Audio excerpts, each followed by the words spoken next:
சினிமாவில் தலைப்புக்கு எப்பவுமே ஒரு முக்கியத்துவம் உண்டு. அதை போல தான் இந்த சினிமாவோட தலைப்பையும் பார்த்து ரசிகர்கள் அதிர்ந்துட்டாங்க.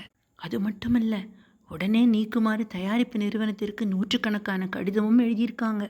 வீணை எஸ் பாலச்சந்தர் திகில் த்ரில்லர் அப்படின்னு நிறைய படம் கொடுத்தாரு. அவரே இயக்கி நடித்த படம் கைதி. அமெரிக்க படமான டார்க் பேஜஸ் என்ற படத்தின் கதையை தழுவி இது எடுக்கப்பட்டது. செய்யாத குற்றத்திற்காக சிறைக்கு செல்லும் நிரபராதி நாயகன் சிறையிலிருந்து தப்பி உண்மையான குற்றவாளியை கண்டுபிடிப்பதுதான் கதை. ஜூபிட்டர் ஃபிலிம்ஸின் கைதி என்று விளம்பரம் செய்யப்பட்டது. முதலில் வைக்கப்பட்ட தலைப்பு ரத்தம். படத்தின் துவக்க நாளன்று ஜூபிட்டர் ஃபிலிம்ஸின் ரத்தம் விரைவில் வருகிறது என்ற வாக்கியம். உடனே ரசிகர்கள், என்னது, ஜூபிட்டர் ஃபிலிம்ஸின் ரத்தமா? ஏன், என்னாச்சு அந்த நிறுவனத்திற்கு என்று புரிந்து கொண்டார்கள். அப்புறமா கைதின்னு மாற்றி பெரிய வெற்றியை பெற்றது.